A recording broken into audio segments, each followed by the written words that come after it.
We're going to move on to our second panel for today, which is going to be Indigiqueer Storytelling and Arts and Media Now with Tony, Jen, Darren Water, Revolta Sata, Theo Cutter on Zoom, and Manny Henningham on Zoom. Give us a quick introduction about yourselves and your specific field of storytelling. Okay, I'm just going to introduce myself. I'm Jen Deeren Water. I am the executive director of Crushing Colonialism. Um,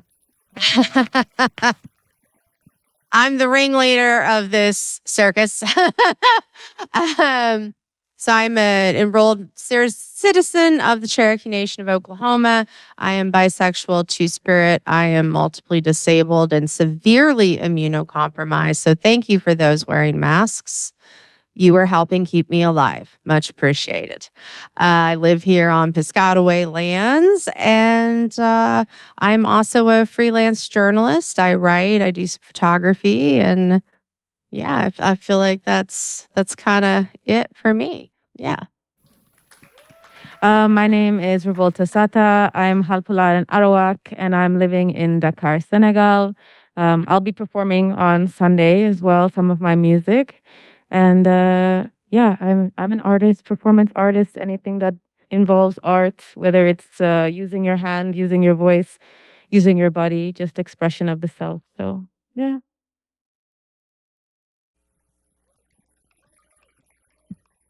Shio Dawata Tony Enos, Wadidalik. Greetings, my name is Tony Enos. Many blessings from the Ichota Cherokee tribe. I am a two-spirit singer, songwriter, producer, in addition to all my other ethnicities and nationalities, Palestinian and Jordanian, Italian, Puerto Rican, Ecuadorian, and African American being the other ones. But I always say my stomach is Italian. And so, so is my muffin top. But I'm a singer, songwriter, producer, actor, activist. I think that pretty much sums it up. So thank you for having me. Okay, my name's Theo Jean Cadan. I'm a filmmaker, educator, indie video game designer, performance artist and writer.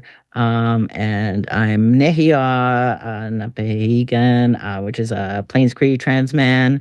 And my reserve is Little Pine, Saskatchewan, but I'm talking to you from Toronto, which is the territory of the Mississaugas of the Credit, the Anishinaabe, the Chippewa, the Haudenosaunee, and the Wendat people. And yeah, it's great to be here.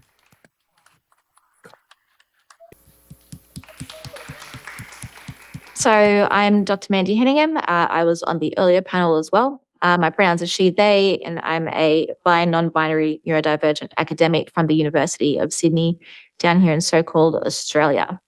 I'm from Butchulla country originally, but I was born and raised on Darug country down here.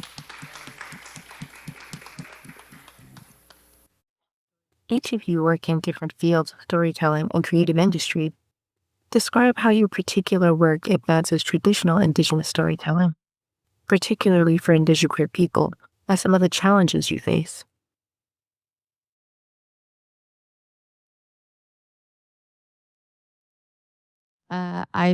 I guess I will go first. So where do I start? Oh my goodness. So as a journalist, that definitely fits into traditional storytelling. We are an oral peoples. I just so happen to write and do photography, but that is still a way of sharing our stories and putting them into the world.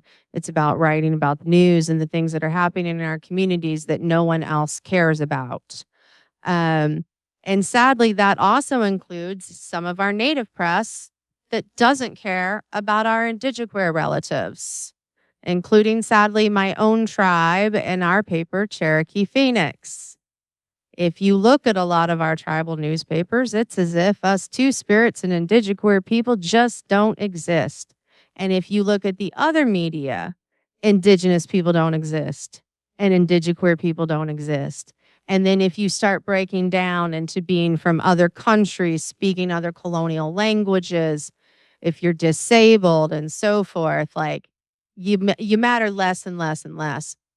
And so that's a big part of why I do the work I do. It's a big part of why we have this event tonight, because I want our people to be seen and heard. Along with the journalism, I also run Crushing Colonialism, which I started because of, frankly, all of the bigotry and oppression I faced throughout my educational and professional career. Every space I was ever in where I was supposed to have some kind of mentor, they always told me, we don't have a mentor for you because there's no one like you. That's unacceptable. And so that just pushed me and it pushed me and it pushed me to be like, no, that's not going to keep happening. And that's really where Crushing Colonialism came out of. It was all of those things that I had to go without, all those things I had to learn on my own, the mistakes that I had to make, and be like, well, I'm still here. My ancestors went through worse, even if things are still real hard right now. And I'm not going to give up. You're not getting rid of me. You're not. You're not.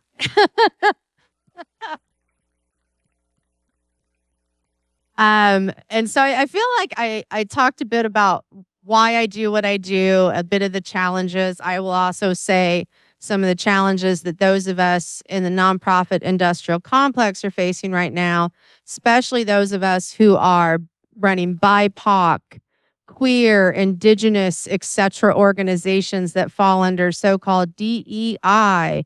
We are losing money and we are closing up left, right, and center. So I know that this is not the time. I'm going to do it anyway.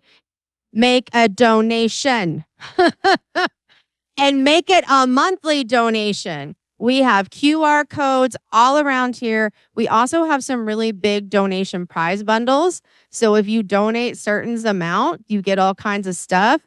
For $200, you get a whole host of things, including one of only 10 signed DBIWP posters that has all the musicians and panelists and performers signing on that. So this is super limited edition. And go buy some merchandise. Hey. Yes, right there, right there. Okay, I'm gonna stop. I mainly make short films, so I use like a lot of monologues in my storytelling, which is something I learned from my grandpa. And I also do performance art. And I guess I tend to lean more towards supporting queer learners because that's kind of how I started learning video, was through like a workshop, which is similar to the stuff we did with the youth here. Yeah, and I guess some challenges that I find queer people have in making, especially like in making film, has to do with like capitalism, because film can be a very capitalist industry, and investors want to see like a return on their investments. And when you belong to like a small demographic like queer or Two-Spirit people, they think they won't make their money back. But I think there's sort of intersectional communities that are related to ours that find us interesting. So I don't think it's that we don't make money. I think it's just that people are scared of us. So yeah.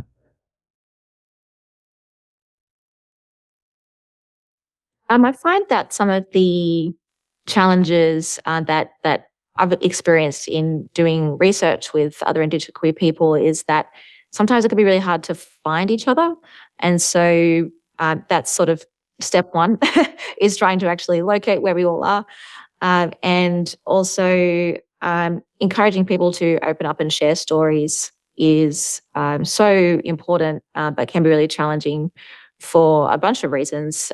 Sometimes it's an issue of accessibility.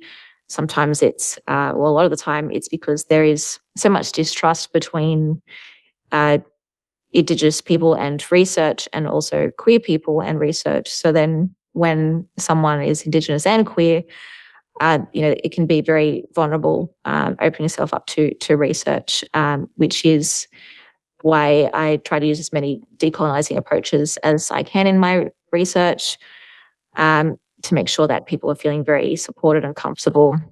And that's a safe space to have very open conversations with peers, with people like us. So that's one thing that can be a bit hard. The other thing that also can be quite difficult about it is that it's also just the emotional labor that goes into a lot of the work that I do, and that I'm sure a lot of us are doing, is it takes a toll. It's hard work to do. You're creating platforms where people are able to share their stories, which unfortunately also means sharing a lot of trauma a lot of the time, and that can be really hard to take on, and as well as holding space for that person, for them to share, and which is so kind of them to do so in research settings. But it's also really hard for myself as the researcher, because it does open up a lot of old wounds, and so there is a lot of self-care that is needed for both participants and for researchers who are indigenqueer in this space. So it's quite challenging work. I think we can all agree that it can be really challenging work in that way. But the way in which the qualitative research works is because it is such an open sharing space. It does have that ability to platform a lot of storytelling. So it's taking a lot of stories and people's voices that a lot of the time go unheard, and unheard for a very long time. Like I mentioned earlier, a lot of queer identities or practices were just never recorded by colonizers here. And because we don't write anything down in our cultures, we only have oral stories. And so when we have so many people who have been completely erased and forced to learn other things rather than our own stories, a lot of these narratives get lost over time. So by being able to do research with other indigenqueer people, while I'm not necessarily advancing traditional storytelling methods, I'm at least able to offer a space and a platform to be able to elevate those voices so that they can not only share their truths, but to also find other solidarity with other people, and to also share to a broader range of audiences, to bring awareness to the very unique struggles and joys that indigenqueer people have. And so it's just a different way of being able to story share. Everyone's kind of talking about external challenges. I want to talk about something more internal. As Indigenous queer artists, I feel there's so much information. We're in the age of information, and many of us might be living in countries that are currently colonized, are just coming out of colonial resistance, and we're living in this very capitalist society. Whether we're here, whether we're across the ocean, it manifests in different ways. And when you're pumped with all of these images and these visuals of how you should be, it almost corrupts the creativity of the individual person. So how do we identify and express ourselves that's true to us versus what we think other people want to see? Not even other people that are non-Indigenous or non-queer, but even for our Indigenous communities, for our queer communities, what they're expecting of us. So I think that's also a challenge on how people would expect you to perform as an Indigenous queer artist. For myself, I'm in alternative music. And if I say I'm an Indigenous artist, people are expecting me to show up with a drum, to do some kind of crazy African dance. And I'm like, no, I'm going to sing some weird metal music. I'm so sorry to disappoint you. you know, hold my mic closer. Okay. So I think one of the biggest challenges in a way we can fight it is listening to that inner voice and your story and honoring whatever that looks like and whatever expression that comes out as, and to believe in that and believe that there are people who want to see that work that you're doing. You might think like, maybe this is weird, maybe it's not going to touch anybody who would want to listen to that. But I think there's always an audience for any type of expression, whether they listen to metal or electronic music or jazz, classical, whatever. People seek genuine expression, and that will always come forward. So I think that's what I want to share. At this point, I think there's almost 600 state and federally recognized tribes in what they call the United States, but what we've always called Turtle Island. And even me saying that now saying it in English, using English words. But I say all that to say, so if you think about close to 600 tribes, and not to mention tribes who don't have any state or federal recognition right now, or who are trying to get that, or in the process of that, and still trying to present. It's one of the spirits. That's all right. Who are trying to preserve those ways. I won't get into identity politics with you because I've already died and been reborn of identity politics. But I say all that to say, think of all the languages that are being spoken on this land. And so I think that translates into each nation having their own songs in their own languages. So as Indigenous people, song keepers and song keeping has always been part of that oral tradition. It's also been part of how we've preserved stories. It's been part of the resilience story. Elders of mine who are boarding school survivors. If you've ever heard Indigenous music, if you've ever been to a powwow, you've heard a lot of the way-ah-hey-ahs, way-ah-hey-ah-hey, those vocables. You have to remember when the youth were taken to the boarding schools, they didn't all speak the same languages. They were taken from everywhere. Cherokee, Lakota, Navajo, and so on and so.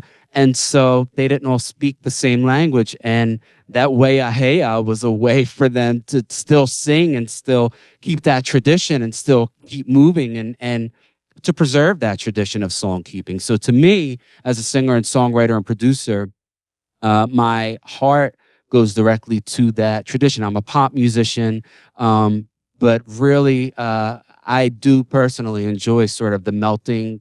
I mean, how could I not, being multi-ethnic and multiracial and it's so interesting as a musician, the different things that catch your ear. Like I love G major, A major, those are my keys. And then my sister likes all the minor. So it's so interesting how just what grabs your ear. But that's really what I endear to, I think, the most in our Indigenous traditions is that song keeper traditions. And again, even though I'm a pop musician, I like to think that I'm a part of that in some small way.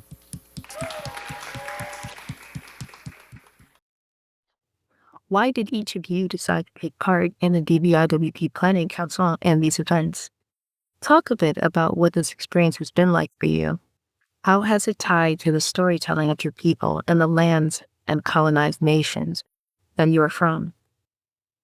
For our relatives outside the so-called U.S., what has it been like doing this work in the so-called U.S. versus where you're from?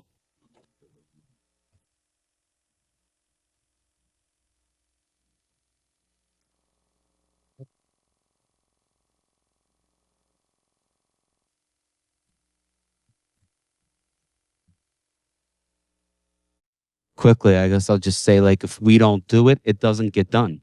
You know what I mean? If we don't show up, if we don't come to do the work, if we don't do it for each other, it doesn't get done. And we were kind of laughing out of stress the other day. And I was like, people think the show fairy shows up, but wait, Serrano like shows that. And that's not true. It takes so many people to just make this happen tonight and Sunday night. It's taken 2 years and a team.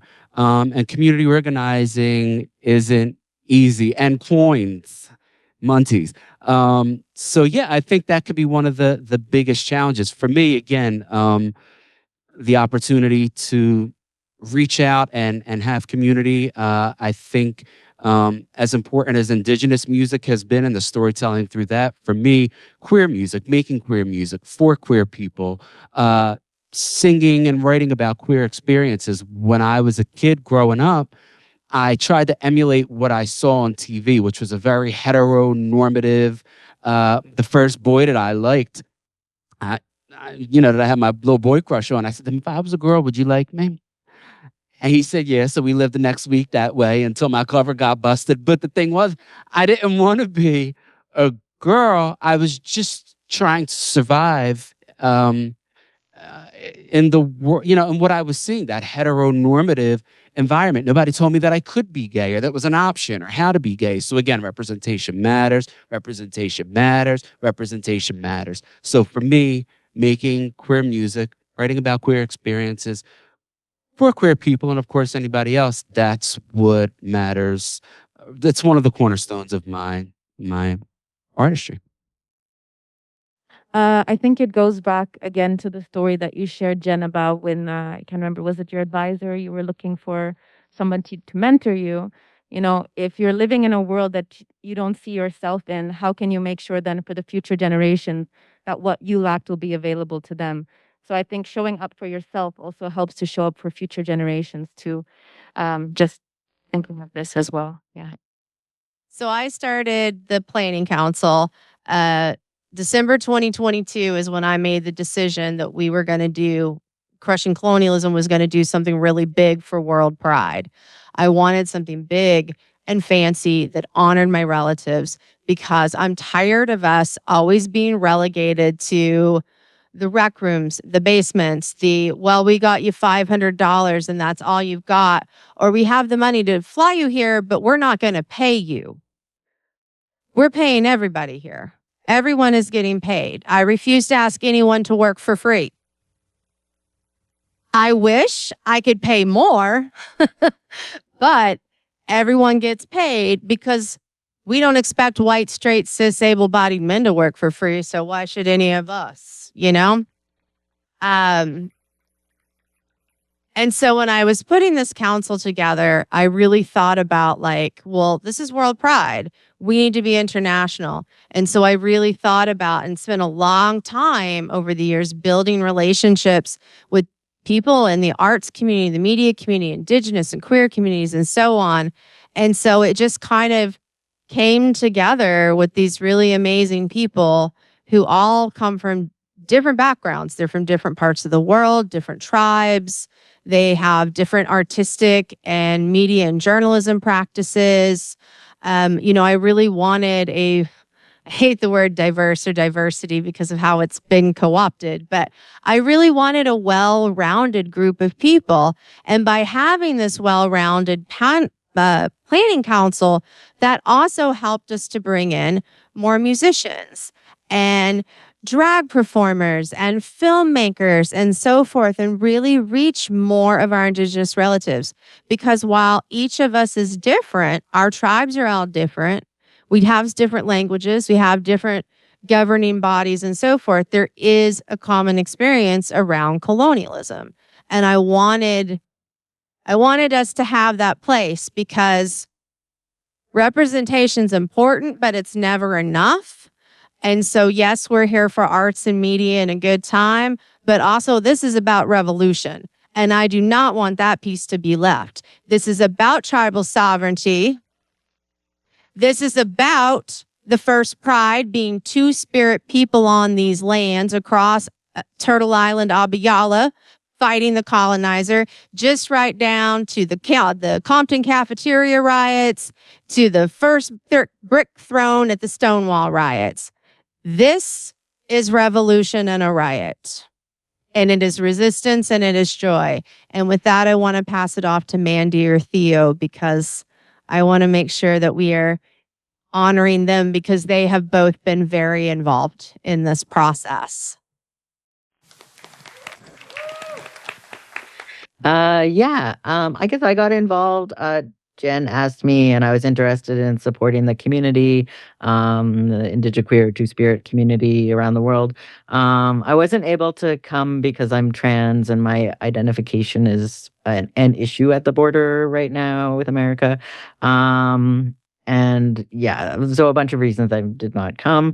But I'm glad to be here virtually. This experience allowed myself and other international Indigiqueer folks to come together and connect and find similarities and differences in our lives and struggles. And it was sometimes challenging because so many of us were in different time zones and there were different languages going on, and a lot of translation back and forth with one of the students who made an amazing video, by the way, and I hope you come to see it on Sunday. I felt really fortunate that we were able to have translation facilitated by Crushing Colonialism. I think it gave a unique opportunity to the youth and I think to like everybody involved to be able to like communicate and like each other's visions come to life. So yeah, it was a great experience. It was interesting. I similarly was really excited to come together and meet other Indigiqueer people around the globe. It's always so exciting, even just meeting another Indigenous person here. So to be able to meet people from everywhere was just going to be amazing. So when Jen and I first started talking about it, I of course said, yes, I would love to be involved in whatever way you'll have me, please. That sounds so great. So I've been really looking forward to it for a long time. So it's great to be a part of this amazing event where we can all share our stories and our challenges and also our joys. And what's always so interesting is that even though we are all from different places, the roots of us are all the same. You know, we all kind of come from the same, the same tree. We're all very similar. We all have a lot of shared lived experiences due to colonization. So we all experience racism. We've all been let down by numerous institutions and authorities, and we've all got intergenerational trauma. But it's all, even though there's all of these terrible things that have happened, there's a weird comfort in knowing that we're not alone and that other people understand our experiences. So, but as well as that, there's also so many other similarities across all of our Indigenous cultures, especially in a lot of the Indigenous cultures. And there's just something really beautiful about that. And so being able to meet other Indigenous people has just been absolutely phenomenal, and to be able to work on this together with everyone. I think what's been a bit challenging about it is logistics, for one.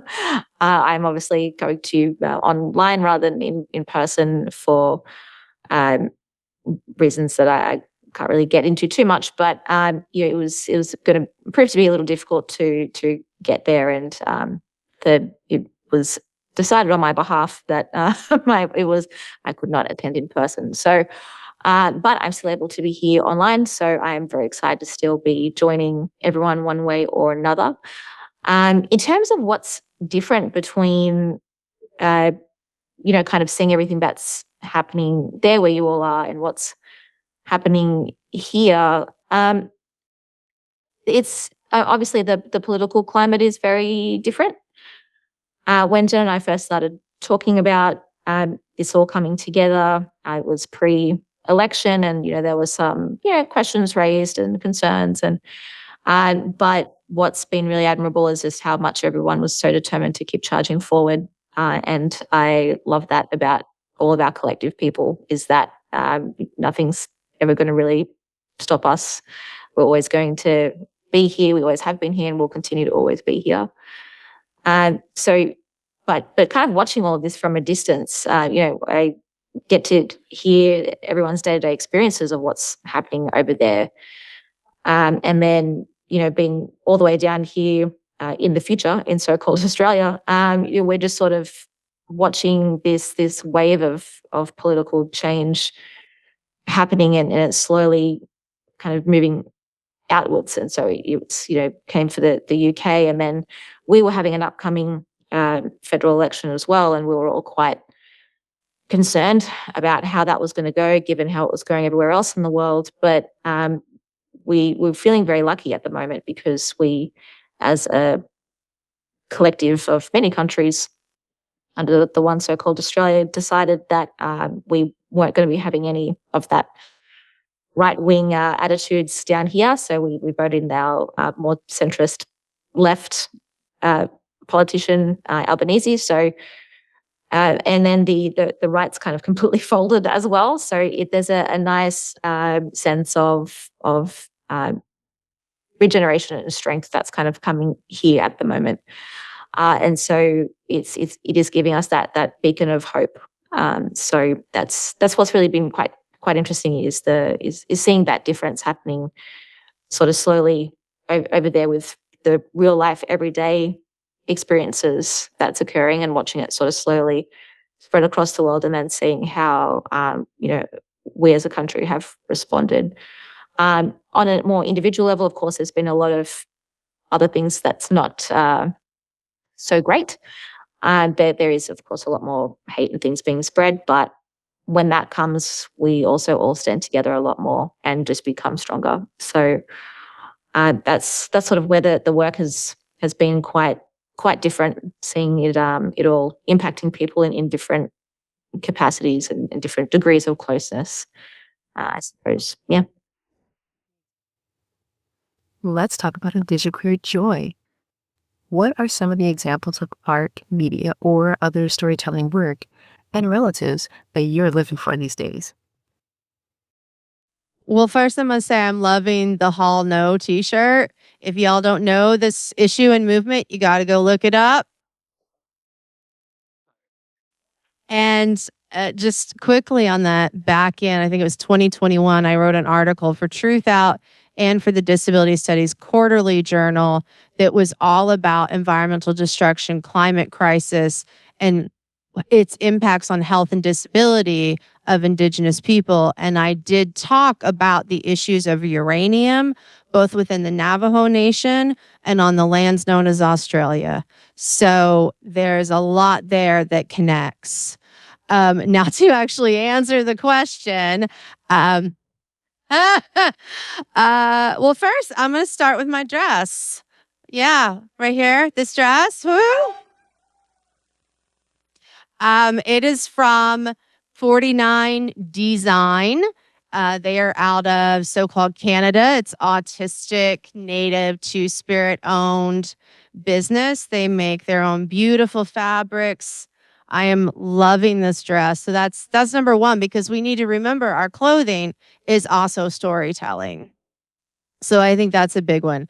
God, I feel like because I'm a writer, I'm supposed to be rattling off a million books. So there's a book, it's not necessarily about being queer, but it's called By the Fire We Carry by Rebecca Nagel. Rebecca is a fellow Cherokee Nation citizen. She is a phenomenal writer and podcaster and researcher, and just a really great, kind, wonderful person and a good relative. So I can't recommend her book enough. Also, we have an online raffle with 3 amazing prize packages, and one of those prize packages includes an autographed book by Rebecca. And then I'll also say for music, I really fell in love with Nim Kish, who's also from up north. I don't know, like their music is like, oh, I want to listen to it when I'm chill, but also it's kind of like I feel a little sad, so now I want to listen to some of their music. But I love Nim Kish. So and Frosty, MC Frosty, I think their name is. They are from, I think, California, but some of the southern tribes. And yeah, I'll pass it on. Obviously, everyone else on the stage and whatnot, of course. And all of our people on Sunday, come out Sunday at Atlas Performing Arts Center. You get to see lots more music and performance. You get to see films. We're having a reception with some really amazing Palestinian food. There's a dance party. So Sunday night, Atlas Performing Arts Center, all on our website, crushingcolonialism.org. All right, I'm going to stop promoting. Here you go. I'm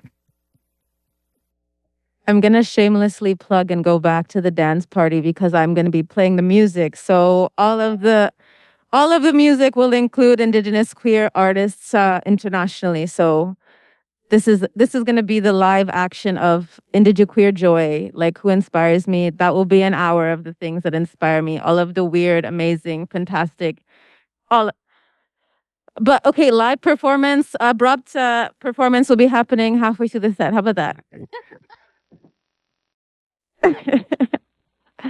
Or I promise.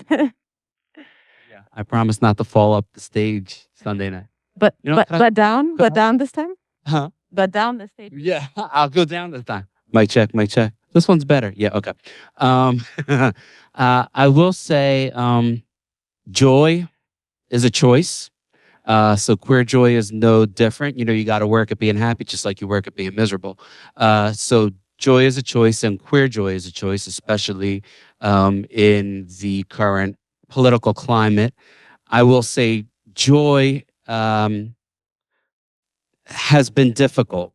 Again, it is a choice, and it's something that I can only speak from my own experience. I work at it daily. Some days I don't have my shit together, but for the most part, I'm pretty good at keeping going. And I would be remiss not to say one of the reasons for that.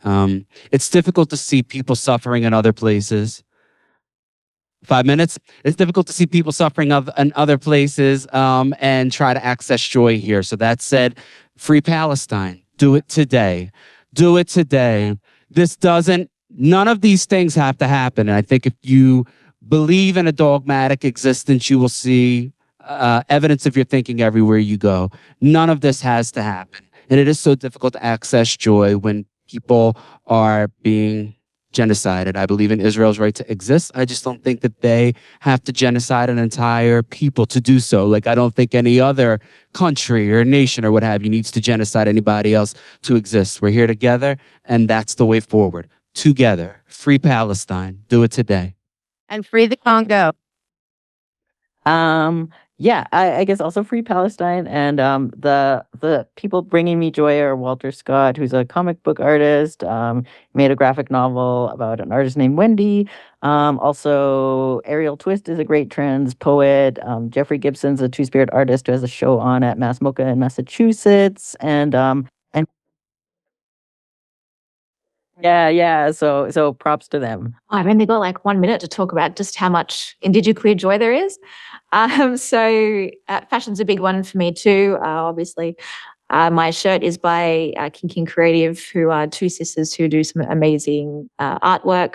My very beautiful by Aboriginal custom earrings are from House of Dizzy, who is another incredible Aboriginal woman who just does these beautiful acrylic earrings. And another Indigenous acrylic earring designer that I also love is Sacred Thunder, who I see that Jen is sporting today, which is amazing. I was like, oh, I know those earrings, so good. And in terms of outside of fashion, we're looking at more media. There's a revamped show on Netflix called Heartbreak High. I don't know if anyone's seen it, but don't watch the old one from the 90s, watch the new one. And that's got some incredible Indigenous talent and representation. There is 3 Aboriginal characters, 2 of which are also queer, and are such well-rounded characters as well. Like, quite often when we do see representation, it's always really it's kind of reduced down to either only about their culture or only about their queerness. But both of them are such wholly developed characters, and there's so much input and care and love put into those characters. They also are often wearing band shirts of Indigenous artists, like King Stingray. And also they have a lot of input as well. Like, everyone's very receptive to any feedback that they have on scripts. So it's just such an inclusive and great way to go forward. And on that, Screen Australia did a report in 2023 that showed that Aboriginal and Torres Strait Islander main characters in local TV dramas has gone from 4.8 to 7.2 in just that short amount of time. So the future for Indigenous talent representation is promising. And it's going to be just amazing for everyone and future generations to have that representation and see themselves in media, whereas a lot of us didn't really have that. So there is a lot of reasons to be finding and celebrating in queer joy, and queer joy is really a powerful form of resistance.